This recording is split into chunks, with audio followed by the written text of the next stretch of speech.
So anyway, we were talking about the stars of this movie. So yeah, it stars Cillian Murphy in the title role of J. Robert Oppenheimer, Robert Downey Jr., Matt Damon, Florence Pugh, and of course the very beautiful Emily Blunt. So yeah, this movie is an awesome movie, and let's go ahead and hop into the review. Let's Nate, why don't you start us off? And just beforehand, this is full spoilers. Yes. I know this is a new movie. 100% spoilers. But we're going to go ahead and talk. We're giving a raw reaction because I can just imagine Christopher Nolan. He's like perusing books, looking for subjects, and he's just reading this book, and his eyes are just widening. He's like, I can make a movie on that. Yeah, actually, you can see his excitement forming in his last movie, Tenet, at the end when they start actually discussing Robert Oppenheimer. It comes up between the two of the characters, and you can see right there his excitement and his interest in the subject. And shortly after that, he released that he would make a movie on Oppenheimer, and here we finally are, and he's released it. And it being his only second historical movie, it is definitely, I think, will go down as one of his best. Yeah. Obviously not probably the best, but I think it's up there because not only is it a historical movie like John was saying, but it also has that Nolan flair that you just can't replicate and makes it so exciting to watch. Yeah, Nolan and history go very well good together. Yes, they do. Nolan is a revolutionary because he has an entirely different method for approaching storytelling. Yes. And when I say that, it's unlike anything you've ever seen. Revolutionary is the only way you can describe it because no other creator comes at it from the angle that he does.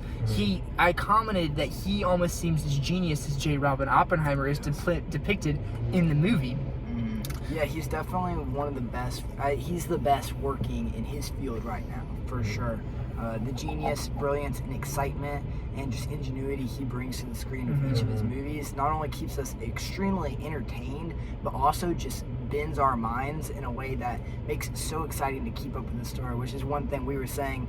Me and Nate obviously have seen this movie twice now, and this is John's first, and still grasping the whole movie is... Every Nolan movie is pretty hard to keep up with, Difficult. especially the first time. That doesn't mean it's bad. That doesn't mean it's bad. It's good. It's awesome. It's just like you want to see it again. It's just... Yes. That adds to the rewatchability. Nolan movies are designed to be Yeah. rewatched. They are. Anyway, but speaking of it being based on the book American Prometheus, this is only the second time I believe that Nolan has adapted a book. The only other time was The Prestige, which is based on the book of the same name. Yeah. A lot of people don't know that actually. But a lot of people don't realize what that is based on. So Nate, what's your biggest positive on this movie? So we're not going to do a setup? Set up. So yeah, this movie basically sets up with this guy named J. Robert Oppenheimer, and it began, and he is enlisted by this guy named Groves, who is a general or lieutenant general, I believe, in the American Army and American military. And he is enlisted to begin to work, kind of head up the Manhattan Project, which is the effort by America to work on or build an atomic bomb, of course. So the movie basically just follows that process and all the work that went into it, and kind of you get to know all these different scientists that kind of worked on the project, and it also covered explores their feelings and their kind of how they felt about actually using it on the Japanese, and and it just builds up throughout the whole movie to when they actually test the bomb, and lots of other cool stuff happens in this movie. But for the sake of time, we will go ahead and move on to the review. Nate, what's your biggest positive? It's so hard to I know, pick right?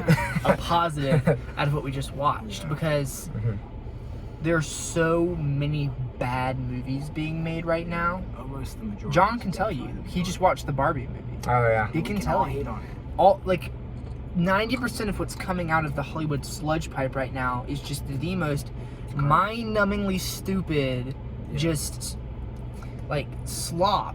Yeah. And then Christopher Nolan just comes, and he's just the absolute antithesis of everything that these horrible screenwriters not only do but stand for. Yeah, because movie writing, screenwriting, directing is all an art form, and they're using it as for a cash cow. And Christopher Nolan he's putting good cinema out there, and we really appreciate that because that's something that's not happening a lot, and it's turned into a purely money-based industry. Yeah. And Christopher Nolan's fighting that. And we He love is. it You know, because- there's a lot of talk in the United States right now about a culture war. Yeah. And it seems like one side of the culture war is creating all of this toxic culture, and then the other side is just like commenting on it, like, oh, that's hypocritical, oh, that's stupid, ha ha ha, let's point at it and laugh, but it doesn't do anything. But Christopher Nolan is over here actually changing culture by putting out good content. Yes. And the amazing thing about Nolan is I don't know his political views, but here's the thing. And we never find It out. That's the doesn't thing. matter. It doesn't matter. It doesn't matter. It does not you matter. will not see Nolan put something in one of his films that will detriment the film. Yeah. He only puts Nope. things in there that are for the film, and that's why in this new movie it included a few like sex scenes, which is something that Nolan has never done before. That's right. But I can go in there like fully confident that Nolan knew this had to benefit the film, and after watching it, I know it for 100% it did. It's not an agenda of anything else getting into the movie like I would be suspicious of in other movies. So Nate, what would you say is Yeah, your so positive? I'm sorry, I had to do a little bit Oh, yeah, you're of a good. monologue there, you know, because I just feel so stirred by it. Right. But as far as positives, number one is the script. That's broad, Tell us about it. but the script, it's like a 3-hour long movie, Yep, right about. but you never feel it because it is always moving so fast. Not only is it moving so fast, you feel like at every moment the world might come to an end, and that everything might unravel. The tension is ratcheted up to 11 in this movie. I think that this movie, if I had to describe it with one word, it would be mature. Yeah. Like, this movie is mature in every aspect. It tackles super heavy subject, and then it's got all these other mature themes in it. It's got every aspect. So the script is phenomenal. All right, so yeah, my biggest and brightest positive on this movie, honestly, is the score. Like, there's so many, and I'll probably elaborate on a couple more positives, but the score and I have to give the guy his due. What was this guy's name? It was not Hans Zimmer. Ludwig Göransson? Ludwig. We gotta get his name. We gotta Göransson? give him the have to get respect his he name deserves. because- Okay, wait, hold on. Before I forget. Ludwig Göransson. Yeah, Ludwig Göransson. I will pronounce Can you it look right. at the cast for me real quick? Mhm. Because I think I spotted somebody a little bit crazy in the cast that I didn't see the first The time. guy from The Dark Knight? No. The guy that's insane dude? No. I thought that was him. No, I That was know the who you're law- talking the about. law- I thought I that was saw going after him? Casey Affleck in there. Yeah, for a Casey second. Affleck played Hey, the... Was You that? guys Was keep it talking. him? I knew it was Can I- him. Yeah, that was Can I Casey just look? Affleck. You guys yeah, just yeah. keep I talking. knew that was Anyway, Casey but, Affleck. He was the guy, the soldier who he was like. Yeah, he appears in the interviewing middle, or yeah. I knew that was. All right, so him. anyway, I'll go on while he's looking up whatever he's looking at.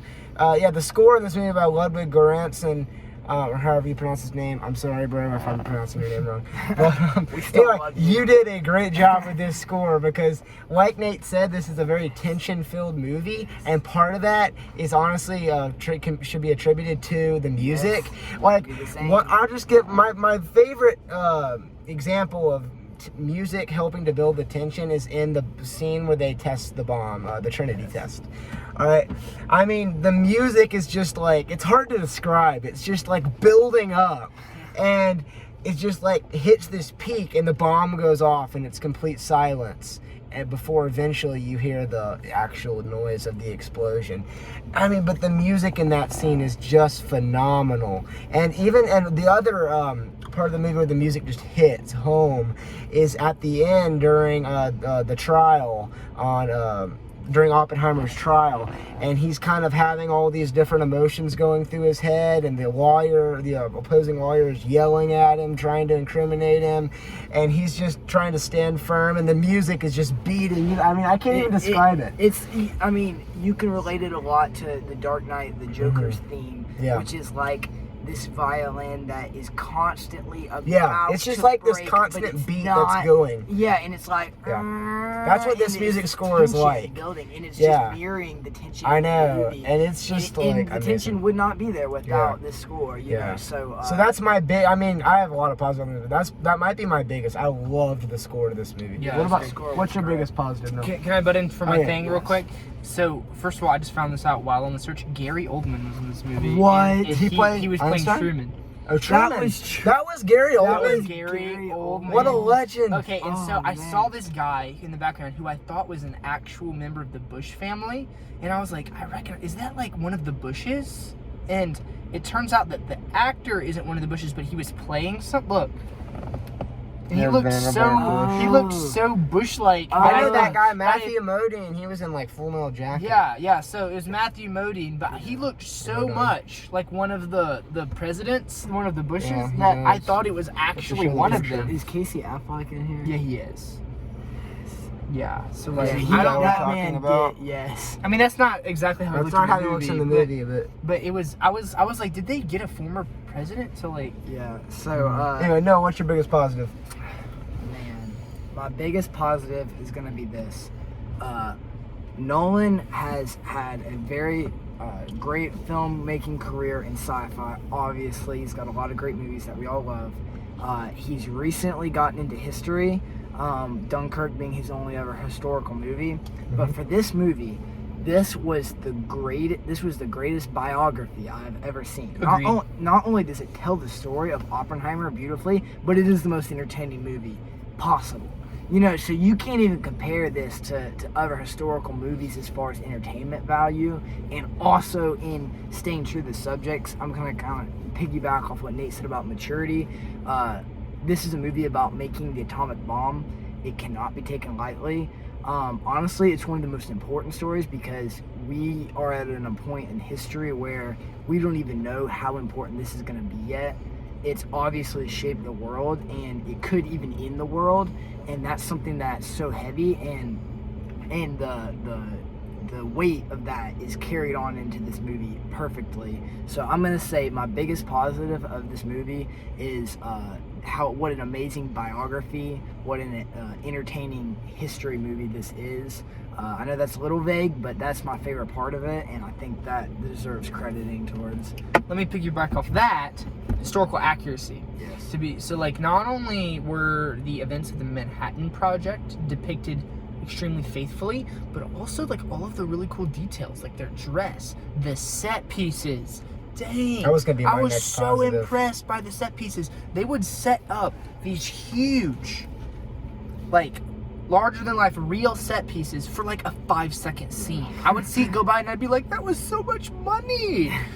But they did it, and it just made you feel like it's not even a movie. It's just like they went back then and just filmed it, and during that time. Also, a great kind of positive that's off that. The realism and heaviness of this movie wouldn't have been the same without the chilling performance by Cillian Murphy. Oh yeah. Oh my gosh, I've been Yeah. wanting to see this guy. He does. in a leading role. Oh yeah. And now that I did, I know. I'm like, where is this guy? He needs to be like, wow. So I'll piggyback off you. That was gonna be my second big positive, Yes. was the leading performance in Leading by performance. Cillian Murphy. I mean, I've only seen him literally in Inception, The Dark Knight, and in the 3 Batman movies, and Dunkirk. He was in Dunkirk. yeah. But I saw him in A Quiet Place too. He was in that. I thought he was bad in Dunkirk. I liked him in Dunkirk. I don't even remember his didn't- character. I I've only didn't seen like it him in once. Dunkirk. But anyway, He so didn't like you in Dunkirk. Cillian Murphy just gives an absolute amazing performance as kind of this like.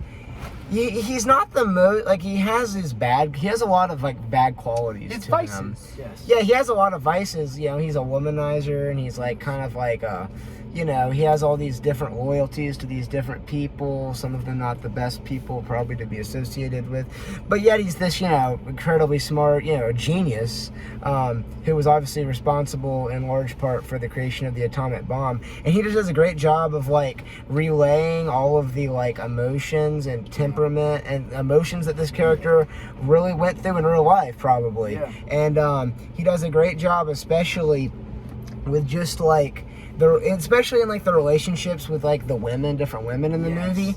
Obviously, he gets involved with the communist lady who ends up killing herself. Spoiler, but like we said, it's full of spoilers. She was terrible though. Yeah, that was the one played by Florence Pugh, and he kind of made gets no involved sense. with her, and he just like has this kind of antagonistic relationship with her, and he did a really good job of conveying the sense that Oppenheimer would have had that he can't really be involved with her, like he might like kind of like he might be attracted to her, but he knows he can't be involved with her for the sake of his own, credibility. And then obviously you have the relationship between him and his wife, who he marries, Kitty, I believe is her name, played by Emily Blunt, and she also gives a great performance. I'll talk about her in a minute, but we can talk about them both in that relationship, because they do a great job of like showing the antagonistic parts of marriage, and also kind of like you get to see a little bit at the beginning of how they really love each other. But do you want to talk? What are some other I actually wanted to performances talk in the about that a cast? little bit more. His marriage, Yeah. just because I thought it was, I don't know. I really liked his relationship with Emily Blunt in this movie. I really liked Emily Blunt and her character in this movie. She's like an alcoholic. She also has an affair with Cillian Murphy before. Yeah, she because she's divorces her married to husband, this other dude. Yeah. and then she divorces him to marry him. It's also her third or fourth husband. Yeah. Maybe even fifth. Yeah, so obviously with all that, she's an interesting character, but she is very loyal to him, and she's a very strongly convicted, fiery person, and she stands by him in all the persecution he undergoes. So you see some of the sweet parts of marriage. They were in love, for a large part, and then you see some of the bitter parts as Oppenheimer ungoes some of his affairs and all that. Which He's kind trust. He's very calm, cool, and collected. I feel like while she's more like feisty and fiery, and she gets really mad when he tells her that he like shook the hand of the guy who kind of betrays him. Yeah, in the she's like, trial, "You shook she's his like, hand?" but you kind of like agree with her. You're like, dude, yeah, man, he just like stabbed you in the back. But also, I think that's what I would have done though. Like, I hate it, but I would have done that. But I think Cillian Murphy also does a great job of portraying like the obviously emotions this guy would have had, knowing that he was the one who created the bomb that killed, 220,000 people ultimately? Between Nagasaki and Hiroshima. Imagine the emotion. He just does a great job relaying that. No one man should have to make the decision to either kill hundreds of thousands of or even just to make the bomb. Because he technically did not make the decision to drop it, but he was the one who was responsible for it being existent. And it comes back to the line. He's like, sure. when did you oppose the hydrogen bomb? And it's like, when it became clear to me that we would use any weapon we had. So one man had to make the decisions to possibly end the world, possibly destroy the world, kill tens or hundreds of thousands of people, and change war for all time. It comes down to one man. One man. He has to make that decision. How can you even put that on one man? And you have to have a special actor to actually be able to convey those emotions. Yes, and he does. And he does. If you think about it, it was a decision that had no right answer, because the Nazis, dang those Nazis, they started the race for the atomic bomb. The United States' hand was forced. So either you allowed the Nazis to make an atomic bomb and rule everywhere, or you created an atomic bomb with the possibility that you might end the world. And, I got a crazy thought though. What? Could it be that the best possible outcome, like I remember this conversation he was having with Einstein. Yeah, I think I had the same thought. Yeah, the same thought? That it would end the world if they made the bomb. Yeah, but it would end the world if they made the bomb. I was like, what if that was the math proved that it would ignite the atmosphere. Nobody would make and then they showed that to the Nazis, and let's pretend for a moment that the Nazis believed them. That would be. Would that have been the best outcome? Yes, because there would be no nuclear war. That would be incredible. Because let's be honest, at some point, nukes are probably going to be. They're the most likely thing in the world at this point. I'm not like when, I don't know, but it's the most danger to our world at this point. That might have been the best outcome. And the other thing I was going to say is another positive thing. Before going into this movie, I always thought, yeah, America made the nuclear bomb. Obviously, we nuked Japan. Yeah, let's go. Great decision. I never thought I was like, yeah, obviously. And after watching this movie, I'm just like, I love, just to piggyback off of that, I love how the movie, it showed the American perspective, but even at the beginning of the movie, he meets the German physicist guy who was heading up the Germans' effort to make the atomic bomb. I forget his name, but Heigler? I don't remember, but something like a Heigler or something like that. But I love how the movie shows all these different perspectives on the atomic bomb, and how all these people looked at it and how they felt about it. Not just Oppenheimer's, because he was the main dude behind it, but he had this massive team of scientists, and his wife and everybody else around him. But and also just it does a great job of doing that in the one scene where they test the bomb, because it just shows all these different people looking at this massive bomb going off. It's showing each of their perspectives of like, what did we do? What have we created? You can see the people who are just like, whoa, it's I know, yeah, and you have like Matt Damon is just like, whoa, man. Yeah, and then you can see Oppenheimer. The quote comes back. He's like, destroyer of the There's world. And then the dude who wanted the H bomb was smiling. You know? Yeah. He was like, Robert Downey Jr.'s character? No, the dude who created the H bomb. What was his name? The foreign guy. Oh yeah, the foreign guy. What's his name? Yeah, I forget his name. There's so many. He was a great Teller. Teller. Yeah, Teller. Teller. Great performance there. I have no idea who that was, but honestly, great character. But there's so many great shots of Cillian Murphy's just eyes. His eyes tell so much about his character. His expression, his looking past the camera. Yeah. His just complete consumed by his eye movements are crazy, bro. Yeah. They tell he uses them so well because he uses his eye movements to tell you something about what his character is thinking right at the moment. He's completely. Yeah, and also he does a great job of like, what was I gonna say? I mean, he just does. Honestly, the character of Oppenheimer is a very interesting character because he does talk a good bit, but at the same time he can be very quiet. He can be very. I was about to say, and observant. This character, like especially in the trial scene, was almost so much fun just to watch. Yeah. Just to watch because just so many elements and layers to this character. Like someone I feel like everybody just felt a respect for. Yeah. Because he was very collected. He was very very deep in everything he did. Yeah. But then at the same time, he's almost a womanizer, which is something you wouldn't suspect from this kind of character. And yet he is. And Nate said something when we saw it the first time, and I thought about it. He was almost more emotional in a little bit, yeah. In his relationships with these different women. Yeah. Like with the communist girl, he saw her because she needed to see him, which is of course what she said, but it's what he believed. It's a little bit similar, honestly. I mean, to like we just reviewed The Patriot. How that kid, the main character in that movie, had like a lot of flaws. Yeah. Flawed characters are so much more interesting than like black and white characters. And we're so pumped up about it because these days Hollywood, all they want to feed us are these like super people who can do no wrong. Yes. And it gets so boring. And that's why we will always love movies like The Patriot and Oppenheimer and like all these great movies and, that it was just do the right thing. You're just gonna have to see the movie to understand what a performance from It's a legendary performance. I'm gonna open a whole other can of worms. Here we go. Because we are only talking about half of the equation here. Oh, no. We're talking about the creation of the atomic bomb. We got to talk about the ostracization. I just butchered that word. The tar and feathering of Oppenheimer that happens afterwards. Yes. Which is just as important to the I would plot. say I loved how it portrayed an hour and it. a half through the movie, maybe 2 hours, with an hour left of the movie, the test goes off, and that's kind of the climax of building the bomb because they know it's a success.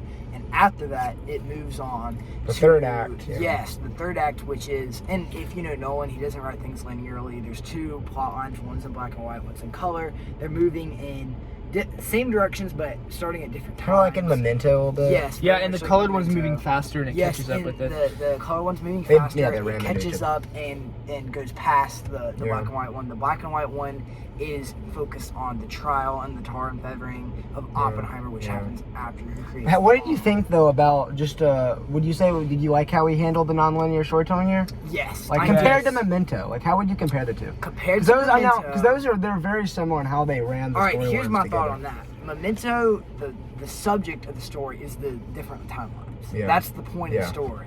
Because you're trying to figure out what's happening just like the character is. Yeah. That's the point. In this, it was his way of telling the story. It was a device he used because he wanted to show the creation of the bomb and what happened to Oppenheimer afterwards. And this was his device to do that. And it kept it very interesting. Yeah, you definitely. Yeah, it's different from Memento in the sense that you're not like the character. You actually know what happened. Yeah. And so and very something different. I want to talk about later is not about the movie. It's kind of funny because I've seen this movie twice now and I've missed the first 5 minutes each time. I didn't. Because I sped home from the IMAX because it was booked to our theater the first time. And this time, since I'm not 18, I had to try to sneak into the movies. And John and Nate were supposed to tell me which theater. And they did This not. is R-rated, by the way. He did tell him, though. And So I forgot. And I had to go into every single theater until I found the right one. So I saw a lot of openings to different movies, but not to Oppenheimer. What movies were they? I saw the beginning of The Nun. the beginning of the Barbie movie, some other weird movie that I have no idea what it was. Okay, so which one was the best one other than Oppenheimer? I actually walked into The Oppenheimer, the end of Oppenheimer. I don't know how, but I was like, "Ooh, this is it." Then I was like, "Oh no, we are very late." But yeah. So, anyways. No, but anyway, what's another? His answer was just Oppenheimer. So yeah, another big positive. That is a funny story though. Another big positive for me, and Nate already mentioned it. The set pieces are amazing in this movie. The most notable ones. What was the name of the town? Los Alamos. They did such a great job of recreating. I've seen pictures of it, and they got it down. That's what it looked like, and it's so cool that they were able to recreate this village that they literally built in the middle of nowhere for all these scientists and their families to live. You know, for 2, 3, 4 years, however long it was. Christopher Nolan is always great with production design, and he just hit the nail on the head with this movie. Another great set I love is there's just so many great different ones. There's just like you get to there's a lot of interior sets that are really cool. Like even the little courtroom that they set up is very cool. It's this very contained environment, but you feel very claustrophobic when watching it. But that's the point. You're supposed to feel very like enclosed in this in this world where the wall is being flipped on its head and Oppenheimer is being not given a fair trial at all. No, they didn't want to martyr him, so they put it in this little boardroom, where nobody's gonna see it. It's not like it's not like an eye-popping set, but it's a very well thought out little room. Every aspect is thought out. What that made me realize, Christopher Nolan, which was so cool that Christopher Nolan did, was he made you realize there's this like thought that people who came before us aren't as smart as us. And it made me realize how people were so much smarter back then. They were. I mean, watching all these smart people interact and thinking nowadays, like, we all just like accept that we're all dumb.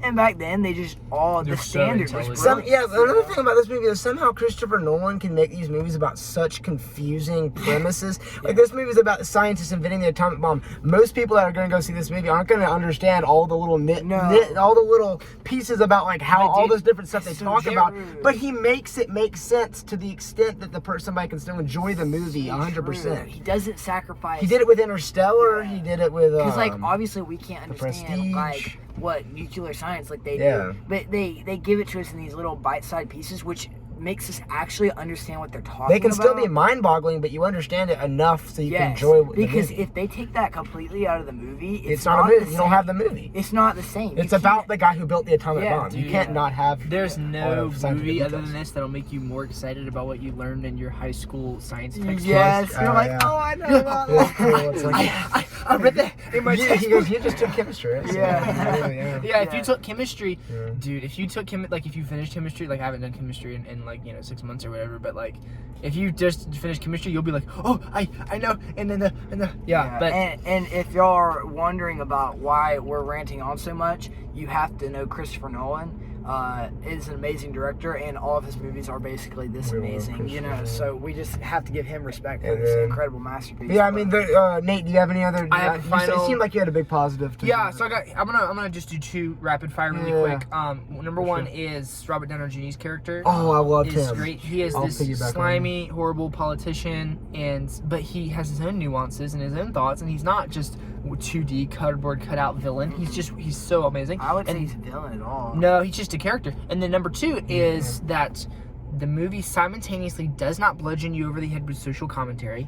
It's not trying to like preach, right? But at the same time, you learn such amazing, valuable lessons. To piggyback real quick off of what you said about Robert Downey Jr. It's such a great performance because you don't see Iron Man at all. No, you don't see any of his other like wacky characters. Not that he's great as Iron Man, but this is such a different character, a real life character that really existed, and he just disappears into the role. I mean, obviously they enhanced his age very much so with a lot of makeup. I mean, I didn't realize it was Robert Downey Jr. until like his 3rd scene. I was like, oh, there he is. I was looking for art. Where's he going to come into the movie? Oh, that's him. I don't know about y'all when y'all first watched it. To mention the aging technology on all of them. Emily Blunt at the end, obviously Oppenheimer at the end when he was old. It's so cool what they can do nowadays. It's crazy because it's like, wow, that is very old. I cannot believe he's that old, and he's not. They just, but one thing, another positive I'm going to throw out there is the amount of great characters they had in this movie. In order to have a movie with great scale and great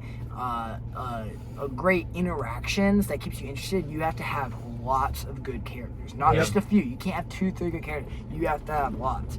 And there's so many in this movie. The first time watching it, I'm sure John experienced that this time. I'm gonna watch it again so I can get all the characters down. It's very hard to each character. What you have to do is every time one comes on screen and they say his name, you have to look at his face and say, that's this character, and then you can remember. And honestly, throughout the movie, they're like, oh, and they all intertwine, they all interconnect, and they're all important, and it blends into this political world of everybody interacting, and it makes it very intriguing and very engaging to just stay in tune, you know. So the characters, the amount of great characters in this movie. Who was your favorite character other than Oppenheimer?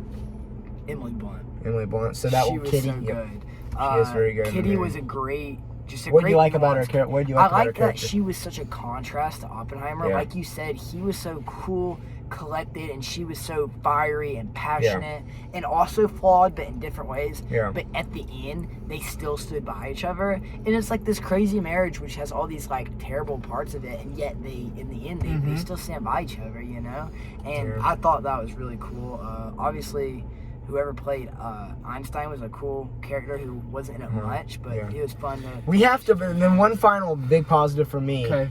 The special effects in this movie Dude. are, as usual with Christopher Nolan, absolutely phenomenal. But also, it looks like he literally exploded a nuclear bomb. He did. No, it wasn't a nuke. But I haven't read up on the effects. It was not special effects. It was... No, I know. Oh, I didn't mean special effects. I meant just like the effects. Yeah, Sorry. the not special effects. The effects. And I wanted to talk amazing. about the explosion. Actually, they used a lot of gasoline, a lot of different explosives, and they made a very large explosion, and it was almost like a miniature of a nuclear bomb, and they used IMAX cameras to zoom into it a lot. You have to see this movie in IMAX. And it created what looked like a nuclear explosion. Yeah. Obviously, Nolan can't drop a nuke, and a lot of people thought he did, which speaks to Nolan.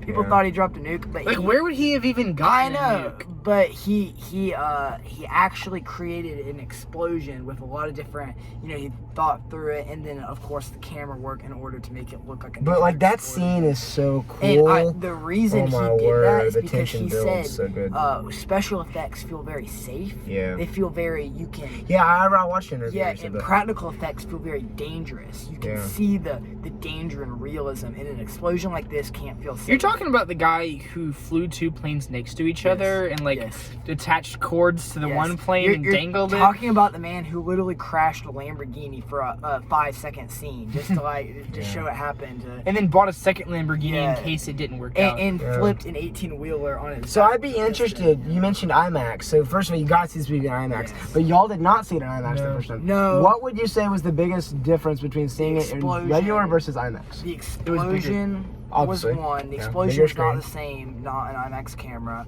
Obviously, there's not a huge the sound quality, the sound in the theater. Obviously, but it's not like The Dark Knight where there's like a lot of big action scenes or anything. A lot of it's just. This is another big positive. It's such a great, just meditative movie. Yes. It's not concerned with as much with act. It's not an action movie at all. No. I mean, it's about it's about the title character, J. Robert Oppenheimer, and all these other cool, interesting characters, and how their lives were shaped and affected both before making the bomb, while making the bomb, and after making the bomb. Yeah. And it just does a great job of it. You really get to know each of these characters in a way. Yeah. I mean, obviously Oppenheimer you get to know the most, but even especially Robert Downey Jr.'s character, you just get to know why this guy is such a just how would you describe him? Just like I an guess absolute, just a jealous, very he doesn't care about anyone but himself. No, very he makes assumptions about people so that he can go after them for his own political gain. You're talking about Robert Downey Jr.'s character? Yeah. Yes. I'd say that he is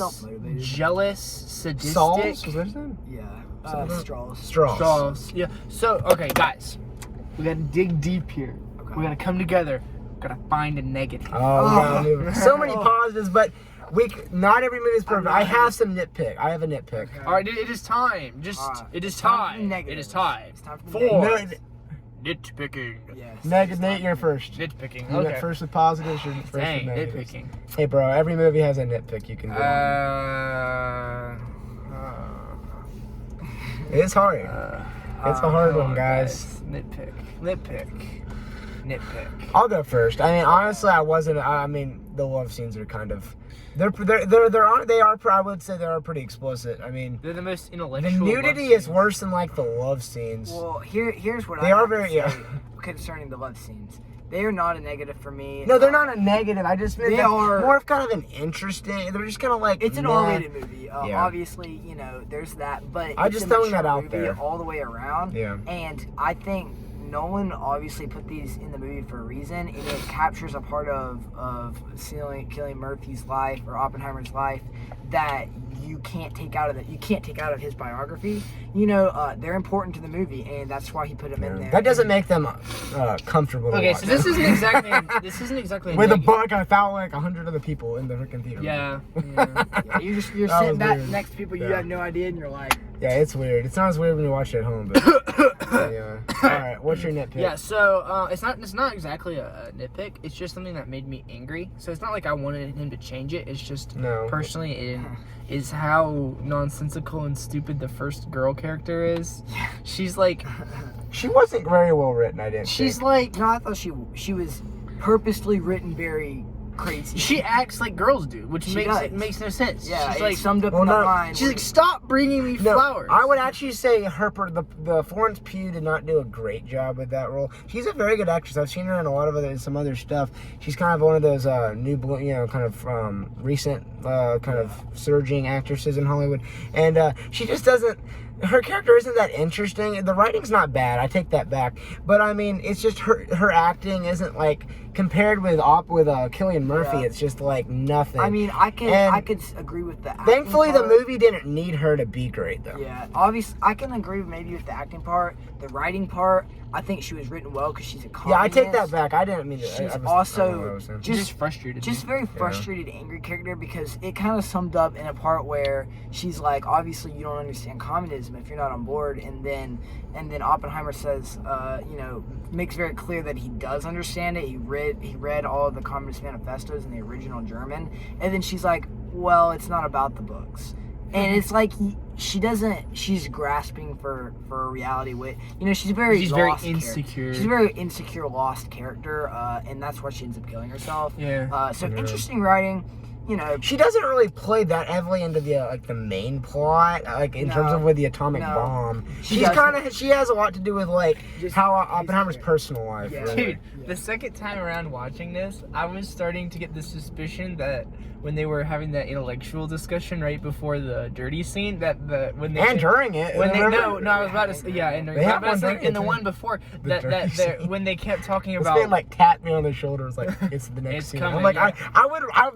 that made it worse. Honestly, I would have rather it just You're just had like- to- but Yeah. anyway, And it does come on there, right? It's like quick, it's not like any. Yeah. when they started saying wiggle room, I Yeah, was like the I second caught time that. watching it, I was like, All right, that's a double entendre. is that yeah. code? Yeah. That's a double entendre. Yeah, Yeah. I kind of picked up on that. I was like, oh gosh. like, wiggle and the room. first time I watched it with one of my friends, and they, Christopher Nolan, every shot is intentional. And there's a shot when these two characters meet, and their eyes just catch for. It just shows it for like 3 seconds. We're like, oh no, it's them. We knew Yeah, it. I don't know if I'd Yeah. say Florence Pugh's acting is bad. It's just kind of like okay. I mean, it's just like It's fine. okay. Yeah, so okay, She's other- not starring other role. She nitpick. did what she Other did. Yeah, What I don't know. We got off on that tangent. No, because we what's your have no nitpick? What's your nitpick? Gosh. Oh All right, my nitpick is gonna be. Come on. No movie's perfect, bro. My nitpick is gonna be. Okay, here's my nitpick. It's hard. Obviously, this movie it's a drama about the making of a nuclear bomb. Mm-hmm. However, if you take out the dialogue, there is no movie. It is a purely intellectual movie. The one scene that would counteract that is the explosion of the bomb. But maybe What dialogue?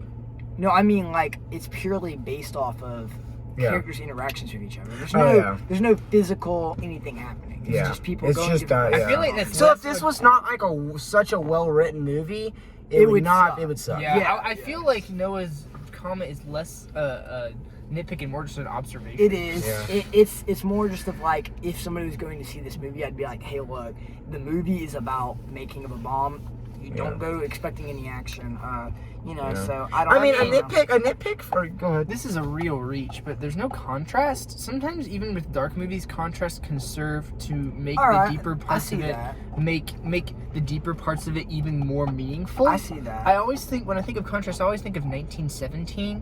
Whenever they have the scene where they go into that orchard and it's all very beautiful, contrasted with the gruesome battlefields of World War One.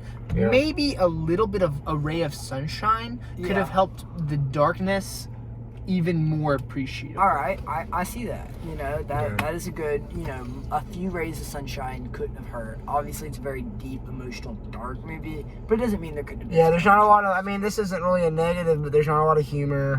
Maybe one laugh throughout the whole movie. The only laughs is when they're not really intentional. They're not designed to be laughed at. It's just they kind of come off funny. Yeah, like one of the best. I will say, one of the lines I'm referring to is one of my favorite lines in the movie when Robert Downey Jr. What's his name? Claus? Strauss. Yeah. Okay, Strauss, who's the dude that's trying to, go after Oppenheimer, and ultimately he kind of succeeds, but he also fails. You just have to watch the movie to figure out what I mean. But he's up for a cabinet election, and he loses out by a few votes, and his aide or whatever is like maybe what is he? He's like he says, I'm telling you, they turned all the scientists against me, starting with that day when he talked to Albert Einstein. The man wouldn't even meet my eyes. And yes, and then he's like, he thinks that Albert Einstein, like, he thinks that, that Oppenheimer turned Einstein against him, that Oppenheimer turned everybody against him, and his aide is like, no, I think maybe they were talking about something more important. More important. What did he say? More important than you? No, he says, I think they were talking about something more important than you. No, he was like, like, since nobody was there, we don't really know what they said. Yeah. Perhaps maybe they were discussing something more important. And then right when he says that, he opens the door and the light just hits Strauss, and he's like, ooh. But basically the guy is saying that you're not important enough for them to be talking about. These two geniuses don't give a crap about you. And he's just like, ooh. And he's so shocked, all he can do is just smile at him as he walks from by. the very opening parts of the movie, Strauss is like under the shadow of Oppenheimer. He's offering him this position, and that he feels is so prestigious. But Oppenheimer's like, I'm considering it. Oh, would you like me to introduce you to Albert Einstein? Nah, I've known the guy for years. Like, even from the outset, he's just crippling his ego, and he never forgives. Like I said, that's not a negative that there's not a lot of humor. It's just, don't go into this movie thinking there's going to be a lot of funny moments. It's very serious. Just like, I think movies like, I'll use the Avengers for an example. I'm not a fan, so sorry if anybody's going to get their feelings hurt about that. Robert Downey Jr. But I feel like, he will. I'm sorry, Robert. But and Brandon Warren. But I feel like the humor in those movies destroys them, because the realism element is completely taken away, because the movies don't take themselves serious. Yeah. Unlike the Dark Knight movie, which is a superhero movie, you can compare it. The movies take themselves seriously. Yeah, there's some funny moments, but it's thought out, witty humor, that makes it's actually funny, real world funny. And so the movie takes itself seriously, like Nolan always does, and it makes you be able to buy into it. It makes it brings the maturity of this movie and makes it very, very realistic. One other nitpick for me. This like I said, these are hardly even nitpicks. They're really just observations. I do kind of wish that they maybe had some text at the end of the movie saying what happened to Oppenheimer and maybe what happened to some other people in the movie. I know that's not really a Nolan thing to do. That doesn't seem like something he would do when he didn't do it. I would have because I am going to look up after we get done with this, just like when did he die? What ended up happening to him in his older life. And also all those other characters in the movie. I'd like to know what happened to them. Actually, I saw something about an after-credit scene. And the first time I was in the movie, I got up and left because Nolan does not make after-credit scenes. I saw that. It could not be true. We can look into that. I'm sure. So angry now. Well, I mean, Nolan doesn't normally make after-credit scenes. I doubt that, bro. Yeah, so we just... Anyway, unless y'all have any other short and small nitpicks, we can move on to themes. Yep. All right, Nate, kick us off. What's the overarching theme in your opinion? Dude, the destruction of the world. Yeah. Light stuff. Light stuff like the destruction of the world. Instead of talking about overarching themes, because here's the thing. I feel like themes can ruin a story because stories get derailed trying to preach about their themes. Yeah. Christopher Nolan, instead of picking a theme, He just tells a story. Yeah, especially in this one. I do think it has themes though. Oh, it does. Oh, Very it much has so, themes, yeah. but the themes, instead of being premeditated, are Yeah. organic. They kind of just flow. Yeah. Yeah. They're organic. And Christopher Nolan is entirely obsessed with telling the story faithfully and to the best of his ability. He doesn't care what you take out of it as long as it is true. Yeah. Which is so refreshing. It's so refreshing. Yeah. Here are some things that stood out to me. Truth. I loved the moment. I was the second time around watching this movie, I was paying attention to the story of the doctor whose actor played in James Bond as the villain. Yeah. So he was disrespected by Oppenheimer. by multiple Oppenheimer. What are you talking about? I'm talking about the guy with the round glasses with the baby face. The dude, French guy. French guy. Okay. So There's so many characters. the I'm guy really who having a hard ended time. up basically taking Strauss down by Yeah. testifying So in the against him. first, Oh yeah, the guy with the Hill. Yeah, Hill. so much is happening in the story He where was- this he was a- that corruption guy is was epic. flowing and it's all directed by Strauss and it's so unfair.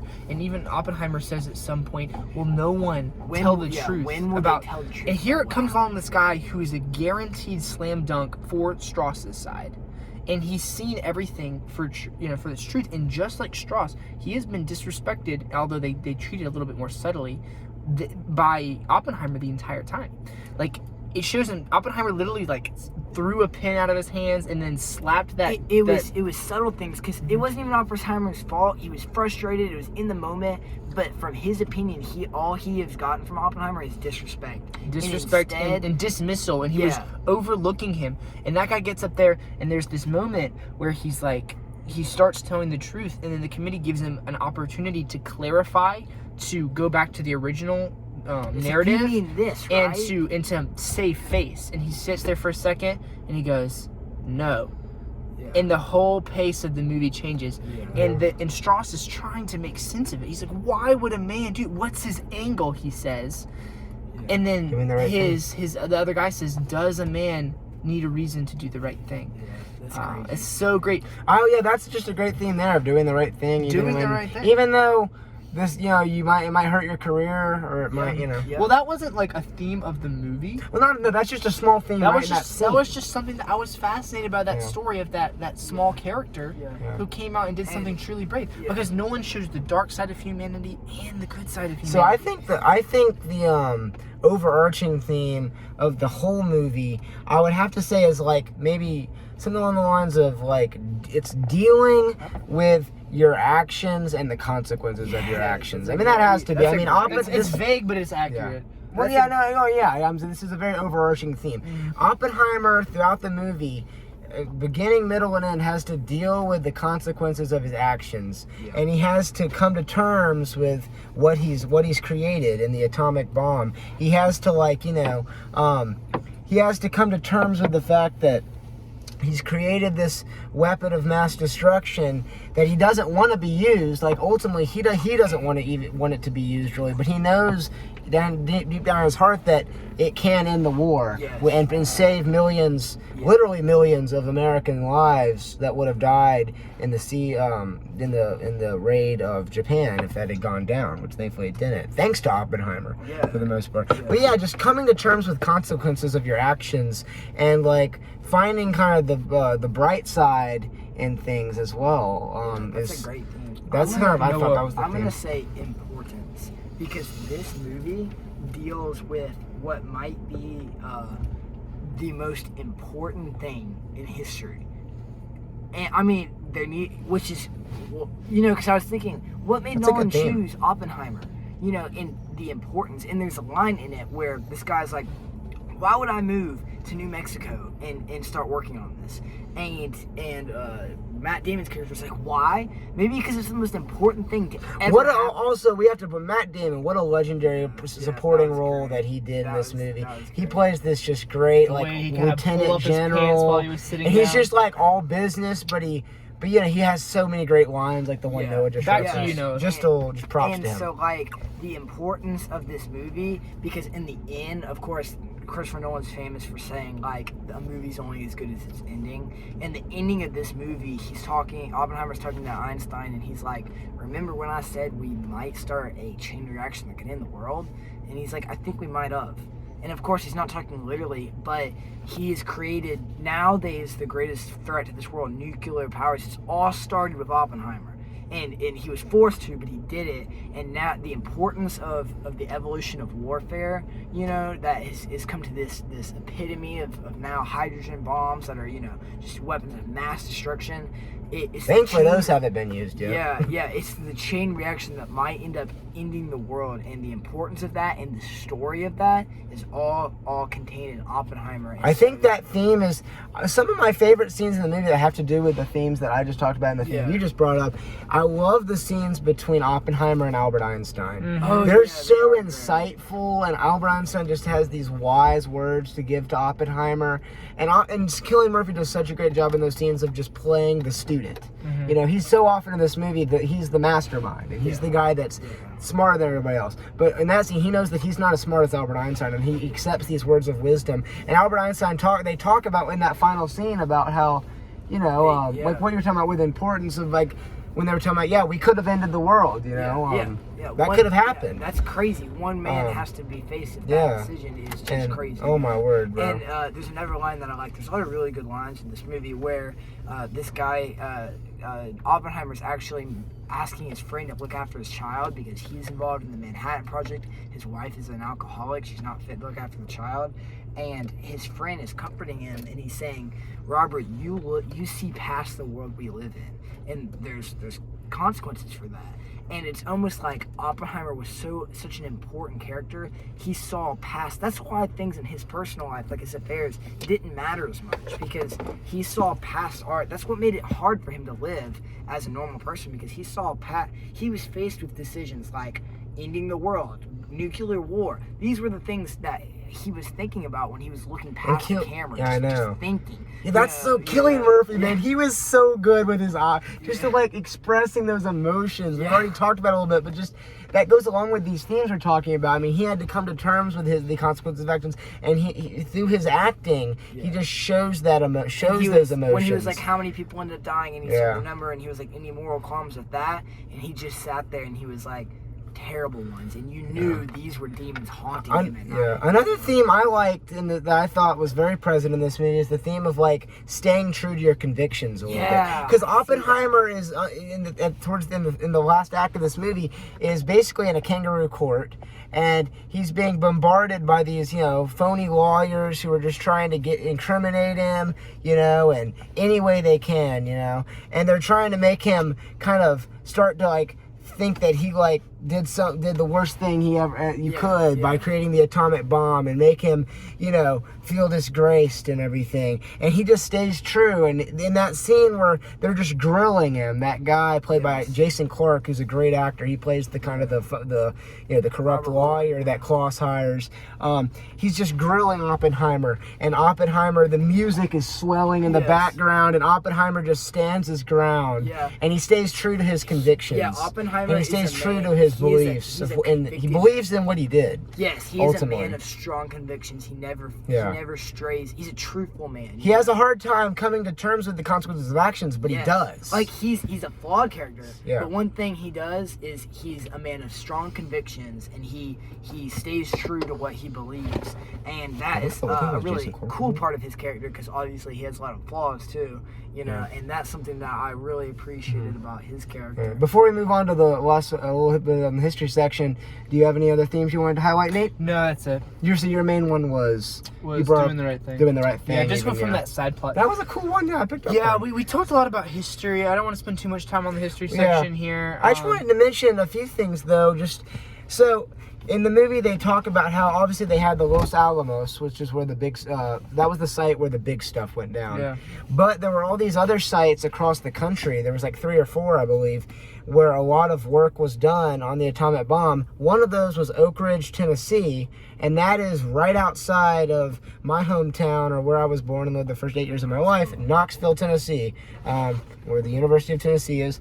Yeah, it was right outside there. I have not personally been to the site. You can tour it and everything. My parents and my siblings have, I believe, and they said it's just a really cool place. But just I know you talked about how it gets a lot of the period detail right, so and good. even like with the costumes and the kind of just the set pieces, it's very accurate. And I looked up and tried to find there's not a lot of big inaccuracies. I mean, part of that I believe goes back to the fact that it's based on a nonfiction book. Yeah. It's not like based on some kind of historical fiction novel. Well, it's because he shows a principle that I've always believed so strongly, is that the best story is history. Yeah, that's interesting. I think Nolan. Yeah, I mean, I hope he does more historical movies in the future. I hope he'll kind of mix it up, that's what he's been doing. Yeah. I'm sure he won't do another historical movie right after this. I wouldn't bet my money on that, but I think he will go back to that genre. I think he will. does it very well. Yeah. But I just love the period detail and all these cool, just the costumes and the dress and just like even just the way that the way they talked back then, because they did talk very differently than they do now. Yeah. It was with But a it very, wasn't like Downton Abbey. Yeah, no. It wasn't in your They face. talked. Everybody talks to each other in that movie with at least I feel like for the most part with a little bit of respect for each other. Yes. There's not. I noticed mean, that it's even people who are against them. There's respect. Yeah. The only thing I'll say on the history, because I don't know much about the history of this time or anything, but as a just watching this movie, and one thing I picked up on is the really cool contrast between you're in period, you're in everything, and then they would say something about science, and it would flash, or they'd be like a star, or whatever, and it would flash to a star. And really cool IMAX camera shots of maybe neutron atom being that's a positive for me. Yes, Those scenes, it's so cool. And that kept you interested, because that was I said earlier there wasn't a lot of it was mostly talking. That kind of broke up the talking, and then it's this cool scientific just almost abstract. It'll be like in the middle of just a random scene when Oppenheimer's talking, and he'll just cut to this cool. Maybe. And in an IMAX theater, the sound is so visceral. Yeah, and it's just like these stars colliding or something like that. It shows modern day nukes. Yeah, and I know. it's like the contrast of that's what he's talking about. He didn't Yeah, know it at right. the time, but seeing cool contrast of it's a historical movie, but you can cool concept, abstract concepts like this science, this modern day stuff. Really cool contrast, kept you engaged, kind of broke up the dialogue, added to the movie. So that's. But Nate, as the armchair historian, what was your favorite historical part of this movie? Like your favorite historical historical details. My favorite historical detail. Just of the detail entire to the movie. Yeah, bro. Was the haircuts. The haircuts. Oh, Because today I just happened to get a 1940s haircut. Oh man! And I couldn't keep my eyes because they all had the same one. I think actually Cillian Murphy had it. Every single man had the Cillian. same. Cillian Murphy had this exact haircut. I was studying. It's the exact same haircut. So I have Cillian Murphy's haircut. Oh, it is, because I saw it's short, right on the sides. Yeah. But then it is the same. It's the same, and then you can see the part right here, just like he had. And I didn't plan that, so that happened naturally. This is our prop for the movie. Yeah. Anyway, the history of I will say this. This is the biggest prop I can give in regards to the historical accuracy of this movie. I learned a lot from this movie. I did not know much about Oppenheimer. I knew that he was the guy who invented the atomic bomb, but going into this movie, I obviously hadn't read the book.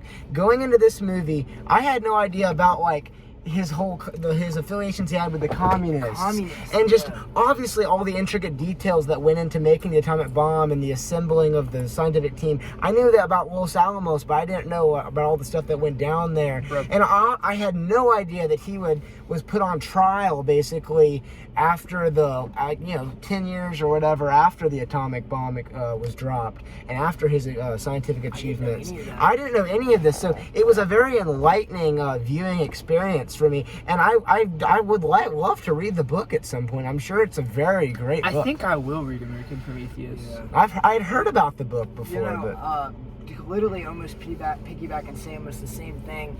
I always thought cut and dry. Yeah, American made the nuke, and that's good. And watching this movie, I learned This so movie much. shows you that it wasn't just that. There's There was so much that went into many this. sides to that. Like there would Yeah. be debates between. There's this ongoing scene that it cuts to around this table, and there's around 10 people all debating. Yeah, it's this yeah. new, and they're like, you know, oh, With but this- the Russians, oh, but the beginning of the Cold War, oh, but the lives in Japan, oh, but the hydrogen bomb, and there's Yeah. so many elements of it. Yeah, I know. It really teaches That's you so much. That's a good point, because those scenes are so good because it shows that Oppenheimer wasn't just on his own. No. He was having to work in a very intimate fashion Yeah. with these other And scientists so to many make people this have- weapon yeah. of mass And so destruction. many people have so I mean, yeah, he was the head of the project, but it was not just him. Yeah. Anyway, So, but the history, I give it a thumbs up. I learned Great so much from this history. movie. Thank you, Christopher Nolan, for Lucky enlightening me, Christopher my Nolan, friend. yeah. Salute to you. Yeah. Final thoughts? Final thoughts. Nate, why don't you go first? So this was a very complex, mature, drama-driven movie that stayed true to history. Mhm. If you like any For of sure. those things, you should definitely check out this movie. We have to get together, guys, because the Barbie movie is beating Oppenheimer, Come on. and the Barbie movie is a terrible feminist claptrap about a plastic toy doll. We like That's sad. that is sad. That Yeah. should make y'all. Having seen it, I do. He's right. He's right. we have That's sad, guys. to, like, it literally says on the Barbie thing outside, it said she's everything, everything, he's he's just Ken. Like that. Oh, anger. But like, guys, let's go out and make this better. Come on, guys. Now, I'll Go have see to say Oppenheimer. this is a 3-hour history biop, which is Yes. not exactly like the big blockbuster type. No. People don't usually flock to the theaters to watch 3-hour Yeah. history But biops. I do think the Christopher Nolan label will bring people to the box and office. yet, it's his biggest opening weekend since the Dark Knight movies. Oh dang, What, that's the last one? crazy. I don't know Rises. which one did the best out of the Dark Knight The Dark movies. Knight. but The Dark Knight. So Dark it's Knight. it's his best opening weekend since the Dark Knight. Even though it's a and the That's Dark Knight crazy.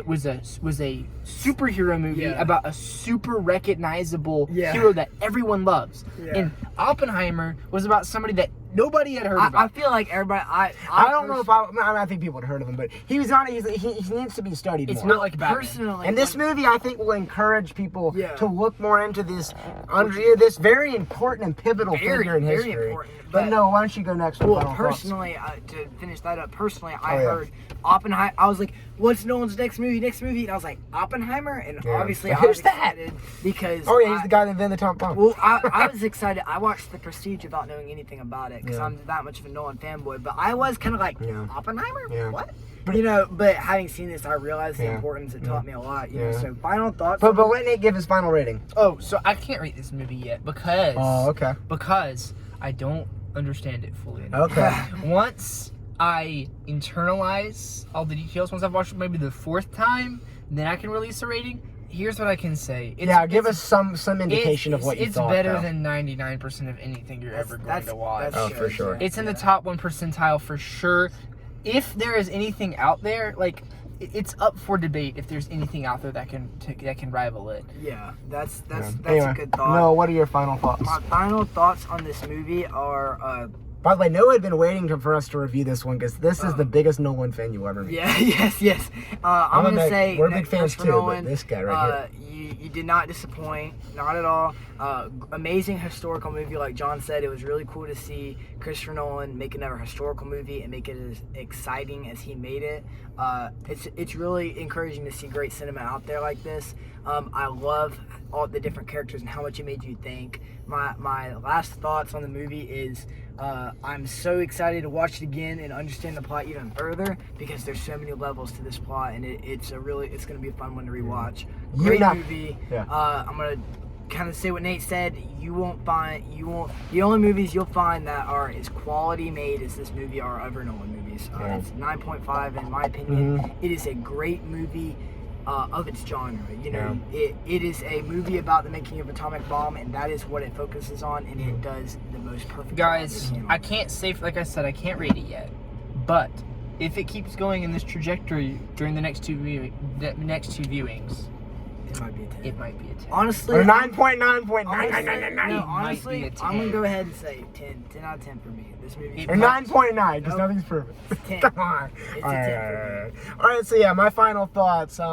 I love movies. I love history. I love Nolan. I love World War II era stuff. This is like the combination of that. All right, we love historical movies on this podcast. That's what this thing's all themed around. If y'all haven't figured it out yet, we love reviewing historical movies. So when I found out that Nolan was releasing Oppenheimer and or making Oppenheimer, I was like, once we started doing this podcast, I was like, dude, we gotta review that one. That's gonna be our first like new release historical movie that we can review as a group. And we're so awesome that you were able to make it, bro. Yeah, because we could not have done this without Noah. We would not have done this without Bro, Noah. we sped here from my practice. We sped like we barely. We were booking it. He fed me calzone on a stick. Yeah. Bro, I had to sneak in. I went to every movie theater. People were looking at me. I had to run from cops at some point. Anyway, so just to finish up my final thoughts.